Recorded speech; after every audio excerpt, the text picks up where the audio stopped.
میں تمہارے سامنے نہیں آ سکتی۔ کیا تم میرے لیے لباس مہیا کر سکتے ہو؟ میں؟ ہاں، میں تمہاری مجبوریاں جانتی ہوں، کچھ بھی کرو، خواہ چوری کرو، میرے لیے لباس مہیا کر دو۔ میں اس طرح تمہارے سامنے نہیں آ سکتی۔ میں اس سے کیا کہتا؟ اس کی تو باتیں ہی میری سمجھ میں نہیں آ رہی تھیں۔ اس طرح نہ دیکھو، یوں انجان نہ بنو۔ اگر تم اس طرح خوفزدہ رہے تو وہ سب کچھ کیسے ہوگا؟ وہ سب کچھ کیسے کرو گے جس کی میں برسوں سے منتظر ہوں؟ خود کو سنبھالو۔ ایک ایسی روح تمہاری توجہ کی منتظر ہے جو بذات خود کچھ نہیں کر سکتی۔ میرے اختیارات محدود ہیں۔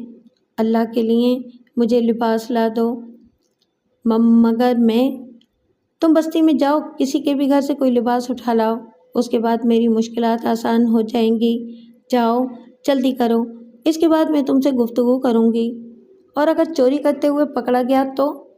کچھ نہیں ہوگا، کوئی تمہیں نہیں دیکھ سکے گا، کسی کو تمہارے بارے میں نہیں معلوم ہوگا، یہ میرا وعدہ ہے۔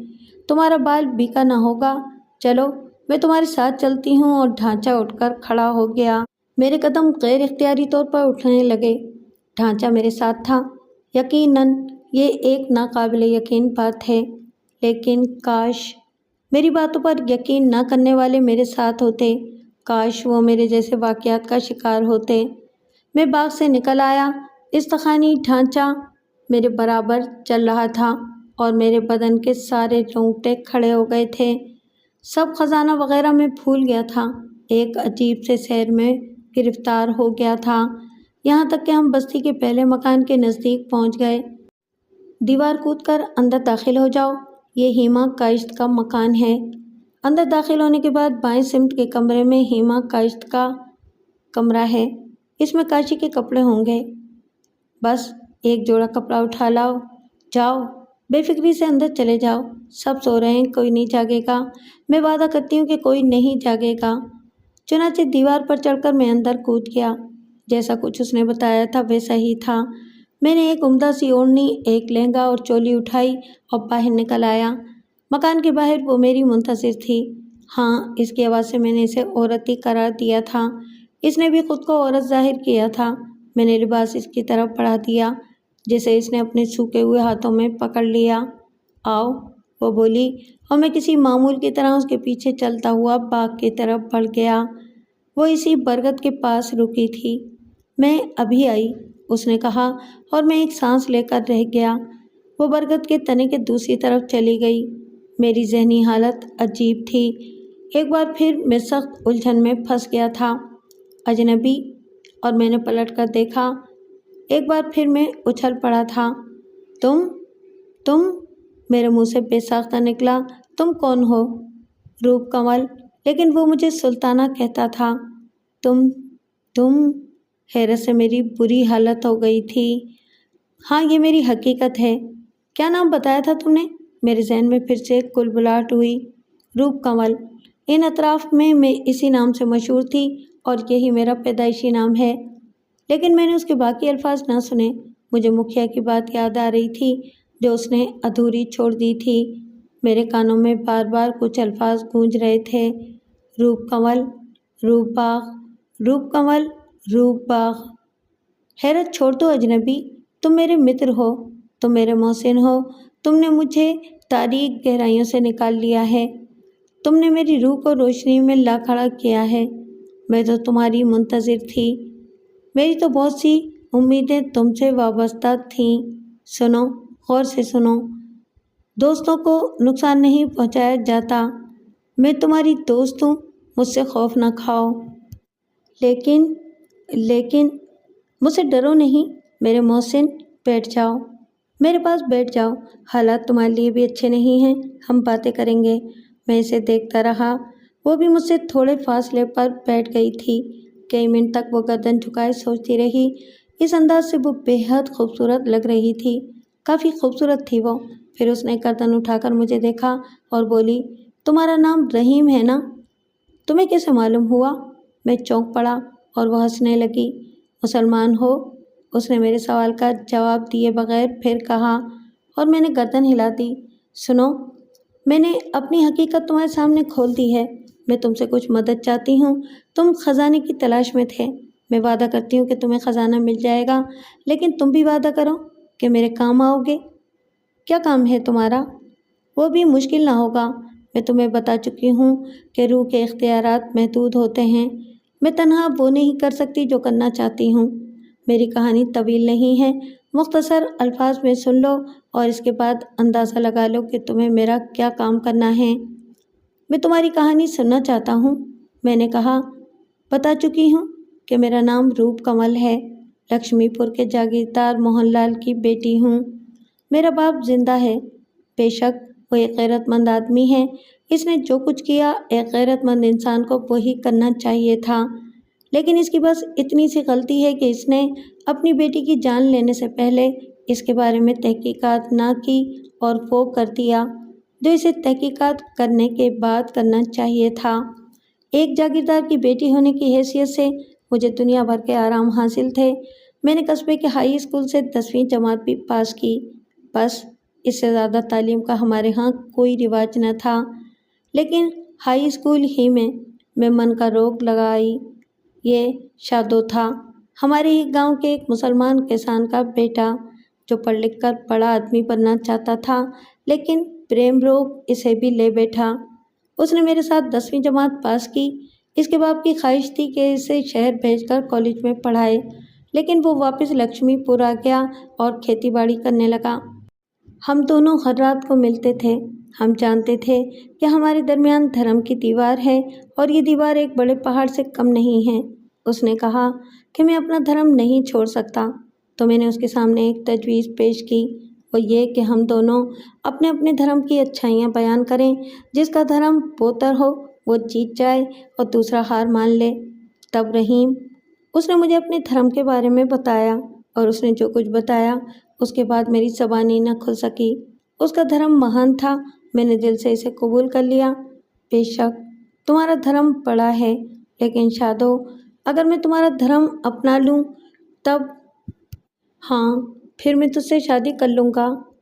کچھ دیر ہم وعدے وعید کرتے رہے، پھر میں اپنے گھر کی طرف چل دی۔ کچھ دور ہی چلی ہوں گی کہ نابکار شمبھو لال میرے سامنے آ گیا اور مجھے شیطانیت سے دیکھ کر بولا، رانی، میں لائی مسلح سے، کبھی ہمارا بھی دل خوش کر دیا کر۔ اس کی یہ بات سن کر میرا دماغ گھوم گیا۔ میں نے اس کے گال پر ایک سناٹے دار تھپڑ رسید کیا اور اسے کھری کھری سنا دی اور پتا جی سے اس کی شکایت کرنے کا کہا۔ اس نے فوراً گرگٹ کی طرح رنگ بدلا اور معافی تلافی کرنے لگا اور بولا، میں تو مذاق کر رہا تھا۔ میں اسے نظر انداز کر کے حویلی آ گئی، مگر وہ پاپی مجھے نظر انداز نہ کر سکا۔ اس نے پتا جی کے آگے مجھ پر جھوٹا الزام لگایا کہ میں شادو کے بچے کی ماں بننے والی ہوں اور دائی پاروتی کی گواہی دلوائی۔ وہ پاپن بھی اس کے ساتھ مل گئی اور دونوں نے پتا جی کو اتنا بھڑکا دیا کہ انہوں نے میری اور شادو کی جان لے لی۔ اب تم سے میری بنتی ہے کہ میرا یہ کام کر دو کہ میرے پتا جی سے ملو اور انہیں شمبھو ناتھ اور دائی پاروتی کے بارے میں بتاؤ کہ ان پاپیوں نے ان سے جھوٹ بولا تھا۔ ان کے جھوٹ کا پردہ فاش کر دو۔ میں نے اس کی یہ خواہش پوری کرنے کی ٹھان لی۔ میرا کیا جا رہا تھا؟ میں نے بوڑھے موہن لال سے ملنے کی سوچی اور میں ایک دن اس سے ملنے کے لیے پہنچ گیا۔ بوڑھا موہن لال ایک پاروب آدمی تھا، صورت سے ہی سنجیدہ نظر آتا تھا۔ یقیناً وہ غیرت مند انسان تھا۔ ملازم سے میں نے اسے اطلاع بھجوائی اور اس نے مجھے اندر بلوا لیا۔ کیا بات ہے؟ اس نے بھاری آواز میں پوچھا۔ تم موہن لال ہو؟ ہاں، اس نے میرے انداز تخاطب پر حیران ہو کر کہا۔ میں تم سے کچھ گفتگو کرنا چاہتا ہوں، ملازموں وغیرہ کو باہر بھیج دو، میں نے کہا، اور موہن لال تعجب سے مجھے دیکھتا رہا۔ پھر اس نے کسی قدر درست لہجے میں کہا، کیا تم مجھے جانتے ہو؟ میں کون ہوں؟ ہاں موہن لال، جانتا ہوں۔ تم اپنی بیٹی اور ایک بے گناہ انسان کے قاتل ہو۔ تم ایک ظالم باپ ہو۔ تم ایک اندھے اور جلد باز انسان ہو۔ موہن لال کا چہرہ آگ کی طرح سرخ ہو گیا۔ وہ غصے سے کھڑا ہو گیا اور پھر اس نے دوسرے لوگوں کو باہر نکل جانے کا اشارہ کیا۔ اب کمرے میں میرے اور اس کے سوا کوئی نہیں تھا۔ کون ہے تو اور تجھے کس نے بھیجا ہے؟ کیا تو سمجھتا ہے کہ یہاں سے زندہ نکل جائے گا؟ ہاں، میں زندہ نکل جاؤں گا موہن لال۔ میں جانتا ہوں کہ تم قاتل ہو۔ مجھے بتا تو کون ہے؟ کس نے تجھے بھیجا ہے؟ اور یہ بھید تجھے کیسے معلوم؟ سچ سچ بتا دے، ورنہ تو یہاں سے زندہ نہیں جا سکے گا۔ بھگوان کی سوگند، میں تجھے زندہ نہیں چھوڑوں گا۔ تو سنو موہن لال، میں ایک عام آدمی ہوں، لیکن مجھے تمہاری بیٹی نے تمہارے پاس بھیجا ہے۔ ہاں، مجھے روپ کنول کی روح نے یہاں بھیجا ہے، وہ روح جو بھٹک رہی ہے، وہ جسے ابھی تک سکون نہیں ہے۔ اور سکون کیسے ملے؟ تو نے اسے جس الزام میں قتل کیا ہے وہ جھوٹ تھا، فریب تھا۔ نہیں، تو جھوٹ بول رہا ہے۔ سچ بتا دے، سچ بتا دے، ورنہ موہن لال نے چھپٹ کر ایک پستول نکالا۔ میں تجھے قتل کر دوں گا، ورنہ سچ سچ بتا دے۔ میرا ایک ایک لفظ ٹھیک ہے موہن لال۔ تو نے آنکھوں پر پٹی باندھ کر غیروں کی بات پر یقین کر لیا۔ شمبھو لال ایک حوث پرست انسان ہے۔ روپ کنول شادو سے محبت کرتی تھی، سچی محبت۔ وہ پاک تھے، ہر طرح سے پاک صاف تھے۔ وہ ایک دوسرے کو چاہتے تھے۔ شمبھو لال نے انہیں دیکھ لیا اور پھر اس نے روپ کنول کی عزت سے کھیلنا چاہا۔ وہ نہ مانی تو اس نے تجھے ورغلایا اور پاروتی دائی کو رشوت دے کر جھوٹ بولنے پر تیار کر لیا۔ یہ ہے پوری کہانی موہن لال، جس کی تو نے تصدیق نہیں کی اور ان دونوں مظلوموں کو موت کے گھاٹ اتار دیا۔ جھوٹ ہے، یہ سب جھوٹ ہے، موہن لال شدت کرب سے چیخا۔ میں اسے سچ ثابت کر دوں گا موہن لال۔ بھگوان کے لیے مجھے بتا، یہ سب کیا ہے؟ تو ہے کون؟ اس چکر میں پڑنے کے بجائے پاروتی دائی کو اپنے ہاں طلب کر موہن لال۔ اسے شمبھو لال کے سامنے لے کر آ، پھر میں ان کی زبان سے تجھے حقیقت سنا دوں گا، اور اگر تیری بات جھوٹ نکلی تو مجھے گولی مار دینا۔ اچھی بات ہے، میں پاروتی دائی کو بلاتا ہوں، مگر اس وقت تک تجھے میری قید میں رہنا ہوگا۔ منظور ہے، میں نے کہا۔ موہن لال کے چہرے پر سخت ہی جان نظر آ رہا تھا، اس کا بدن ہولے ہولے کانپ رہا تھا۔ مجھے ایک کوٹری میں بند کر دیا گیا اور پھر آدھے گھنٹے کے بعد موہن لال نے مجھے نکالا۔ پاروتی آ گئی ہے۔ کہاں ہے؟ باہر باغ میں، موہن لال نے جواب دیا۔ اسے اندر بلا لو اور کسی ایسے کمرے میں پہنچا دو جہاں سے تم شمبھو لال اور پاروتی کی گفتگو سن سکو۔ موہن لال نے کہا، اور پھر ایک کمرے میں دائی پاروتی کو پہنچا دیا گیا۔ وہ سخت حیران معلوم ہوتی تھی۔ اس کے بعد موہن لال نے شمبھو لال کو بھی اسی کمرے میں بلا لیا۔ میں اور موہن دوسرے کمرے سے ان دونوں کو دیکھ رہے تھے۔ تو کیوں آئی ہے؟ شمبھو لال نے اس سے گھبرائے ہوئے انداز میں پوچھا۔ معلوم نہیں، موہن لال جی نے بلایا ہے، میرا تو من گھبرا رہا ہے۔ گڑبڑ لگتی ہے، معلوم نہیں موہن جی نے ہمیں ایک ساتھ کیوں بلایا ہے۔ ہائے رام، ہمیں ایک ساتھ بلایا ہے، اس سے ہی تو ڈر لگ رہا ہے، کہیں روپ کنول کا معاملہ نہ ہو۔ پھر دائی پاروتی نے کہا، اگر بھید کھل گیا شمبھو جی تو پھر کیا ہوگا؟ مارے جائیں گے دونوں۔ میں بڑھیا تو بلا وجہ ہی ماری جاؤں گی۔ تم نے تو مجھ سے کہا تھا شمبھو جی کہ یہ راز ہی رہے گا۔ ارے خود مجھے نہیں معلوم کہ یہ بھید کیسے کھل گیا ہوگا۔ میں تو مجبور تھی، میں تو نردوش ہوں، میں تو سچ سچ کہہ دوں گی کہ… خاموش رہ بڑھیا، اگر تو نے میرا نام لیا تو اچھا نہ ہوگا، اس نے پاروتی کی گردن پکڑتے ہوئے کہا۔ تو میں اپنی جان دے دوں؟ کیوں؟ دائی پاروتی آنکھیں نکال کر بولی۔ تجھے تو میں ابھی ختم کر دوں گا۔ شمبھو لال دانت پیس کر اس کی گردن دبانے لگا اور میں نے موہن لال سے کہا، آئیے موہن جی، آئیے، اور میں اس کا بازو پکڑے ہوئے اس کمرے میں آ گیا جہاں یہ ڈرامہ ہو رہا تھا۔ پاروتی کی آنکھیں نکلی پڑ رہی تھیں، اس کی آواز بند ہو گئی تھی۔ ہمیں دیکھ کر شمبھو لال نے اس کی گردن چھوڑ دی اور پاروتی دوڑ کر موہن کے قدموں میں گر گئی۔ مجھے بچاؤ اس راکشس سے، میں نردوش ہوں، میں نردوش ہوں۔ اسے کیوں مار رہے تھے شمبھو؟ میں یہ… کھڑی ہو جاؤ پاروتی، مجھے بتاؤ، کھڑی ہو جاؤ، یہ تمہارا کچھ نہیں بگاڑ سکتا۔ سرکار، مائی باپ، میں نردوش ہوں۔ شمبھو نے مجھے 100 روپے دیے تھے، اس نے کہا تھا کہ میں سرکار سے کہہ دوں کہ روپ کنول بچے کی ماں بننے والی ہے۔ سرکار، اس نے مجھے دھمکیاں دی تھیں۔ تو کیا روپ کنول… وہ کنواری تھی مہاراج، وہ کنواری تھی۔ موہن لال کے چہرے پر سخت اذیت کے آثار نظر آئے۔ اس نے دونوں ہاتھوں سے سر پکڑ لیا۔ نہیں نہیں نہیں، وہ چیخا اور اس کی آنکھوں سے آنسو ابل پڑے۔ نہیں نہیں، وہ روتے ہوئے کہہ رہا تھا اور شمبھو لال نکل بھاگنے کی فکر میں تھا۔ ایک بار اس نے دروازے کی طرف چھلانگ لگانے کی کوشش کی، لیکن میرا ایک ہی یاد اسے پھر کمرے میں لے آیا۔ تب موہن لال نے چہرے سے ہاتھ ہٹائے۔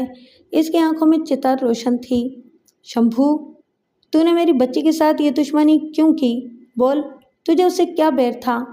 یہ جھوٹ بول رہی ہے چاچا، یہ جھوٹ تو بول رہا ہے۔ میں آگے بڑھا۔ بول، جواب دے، کیا تو نے روپ کنول کی عزت نہیں لینا چاہی تھی؟ میں بھی اسے پریم کرتا تھا۔ تو نے اسے شادوں کے ساتھ دیکھا تھا؟ ہاں، اور پھر تو نے اس سے کیا کہا کہ وہ تیرے ناپاک ارادوں کی تکمیل کرے؟ ہاں، اور اس نے منع کر دیا تو نے موہن لال سے جھوٹ بولا اور اسے برگلایا اور پھر پاروتی کو تیار کیا؟ ہاں، میں نے ایسا ہی کیا تھا۔ باقی کام تمہارے موہن لال جی کریں گے، میں اب چلتا ہوں۔ ہاں، باقی کام میرا ہے باقی کام، موہن لال نے کہا۔ لیکن تم ابھی نہیں جاؤ گے، تم جو کوئی بھی ہو، تم ابھی نہیں جاؤ گے، تم ان دونوں کا انجام دیکھ کر جاؤ گے۔ میں ان کو ایسے انجام تک پہنچاؤں گا کہ میری بچی کی آتما شانت ہو سکے۔ موہن لال پھوٹ پھوٹ کر رونے لگا۔ اور اسی رات ایک ویرانے میں جہاں موہن کے اور میرے سوا کوئی نہیں تھا، میں نے شمبھو اور پاروتی کا انجام دیکھا۔ میرے رونگٹے کھڑے ہو گئے تھے، لیکن موہن بہت خوش تھا۔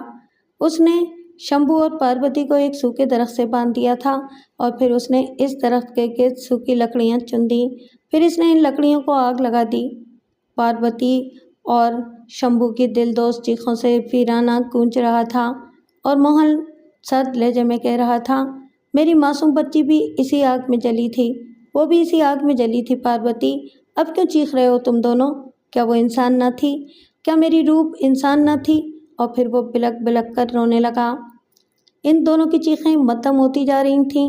گوشت جلنے کی چران دور دور تک پھیل رہی تھی اور پھر آگ سرد ہو گئی تو میں نے دیکھا کہ موہن جی وہاں موجود نہیں تھے۔ ان کا گھوڑا بھی غائب تھا۔ نہ جانے کب وہ چلا گیا۔ میرا کام ختم ہو گیا تھا۔ میں نے وہاں سے مڑنا چاہا تو ایک آواز نے مجھے روک دیا۔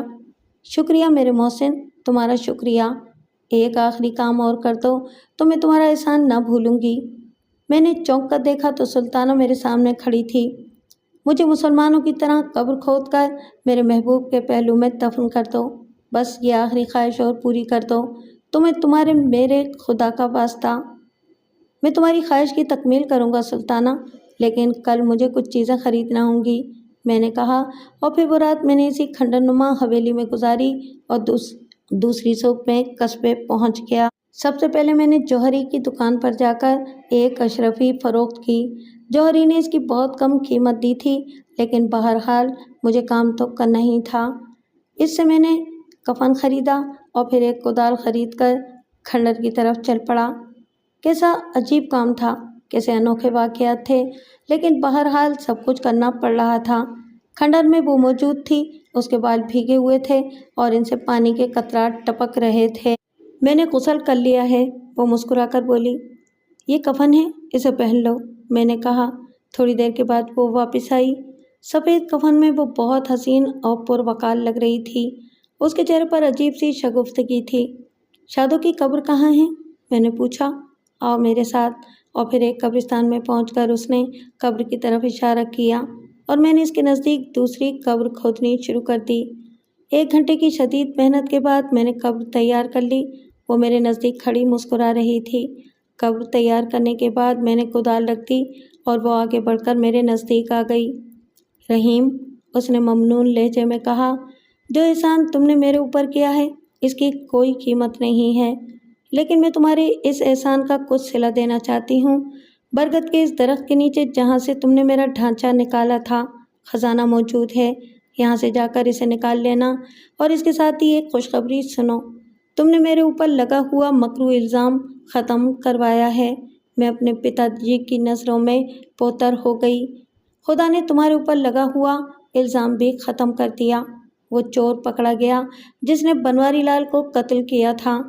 اس نے بنواری لال کے قتل کا بھی اعتراف کر لیا ہے۔